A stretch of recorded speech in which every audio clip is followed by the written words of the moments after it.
की जो संपत्ति है वो बौद्धों के हाथ में नहीं है, वो आज ब्राह्मणों के हाथ में है। और ब्राह्मण उस वहाँ की संपत्ति को भगवान बुद्ध को पांडव बता रहे हैं, कहीं कुछ बता रहे हैं, जिससे भारत का गलत इतिहास बताने के कारण बौद्धों की संस्कृति खतरे में है। तो वहाँ से हम लोग आज ज्ञापन देने आए थे बौद्धिस्ट सोसाइटी ऑफ इंडिया और ओबीसी SC/ST मोर्चे के द्वारा हम लोग यहाँ पे आज ज्ञापन देने आए थे। और ज्ञापन इस बात को दे रहे थे कि जो बोध गया टेम्पल है वो ब्राह्मणों के कब्जे में है और ये बोध गया टेम्पल को खाली करने के लिए हम लोग यहाँ पे आए, क्योंकि वहाँ 1949 को कानून बना। 1949 को कानून बना कि 4 ब्राह्मण समिति में रहेंगे और 4 बुद्धिस्ट रहेंगे, पदेन कलेक्टर ब्राह्मण रहेगा।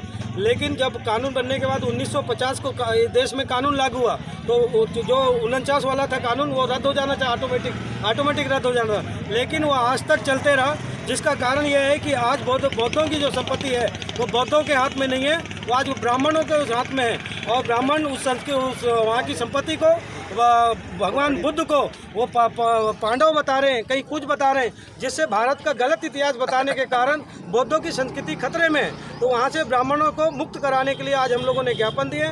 अगर ब्राह्मण वहाँ से मुक्त होंगे तो हम अपनी संस्कृति के बारे में, अपने इतिहास के बारे में अच्छा बता सकते हैं। भारत से जब यहाँ विदेश अगर मोदी जी जाते हैं तो बोलते हैं मैं बुद्ध की धरती से आया हूँ, लेकिन जब भारत में यहाँ बुद्ध सामने है तो उसको दबाने का काम करते हैं। इसके पहले भी भारत के जितने भी 84,000 स्तूप सम्राट अशोक ने बनाए थे, सारे स्तूपों को ध्वस्त कर दिया गया या उस पर कब्जा कर दिया गया। लेकिन आज जो बोध गया है वो हमारे साथ में है, लेकिन उसके ऊपर भी ब्राह्मण बैठे हुए हैं। हम चाहते हैं कि जिस तरह से हिंदू अपने टेम्पलों के ऊपर बैठा है, मुस्लिम अपने मस्जिदों में बैठा है, क्रिश्चियन दूसरे देश के हैं, उसके बाद भी वो अपने टेम्पल में बैठा है, तो हम बौद्धों के टेम्पल पे दूसरे का कब्जा क्यों? अगर दूसरा कब्जा करेगा तो स्वाभाविक बात है वो गलत ढंग से प्रचार करेगा, और गलत ढंग से प्रचार करेगा तो आने वाले कल को बुद्ध के बारे में जानकारी नहीं होगी। ये बुद्ध शांति का संदेश दिए हैं, इस देश में शांति होना चाहिए, पूरी दुनिया में शांति कायम होना चाहिए।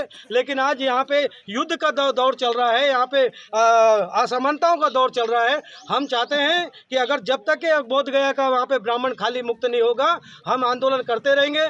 और इसके बाद भी अगर वहाँ हमारी बात वहाँ तक हमारी पहुँचाई जा रही है पत्रकारों के माध्यम से, ज्ञापन के माध्यम से, अगर इसके बाद भी खाली नहीं होता है तो हम आंदोलन बोध गया तक के लेके जाएंगे। पूरे देश और दुनिया के लोग आज वहाँ पे जुट रहे हैं। यहाँ पे भी हम बालाघाट से भी काफ़ी लोग वहाँ पे जाएंगे और बोध गया के ब्राह्मण मुक्त हम करा के छोड़ेंगे वहाँ।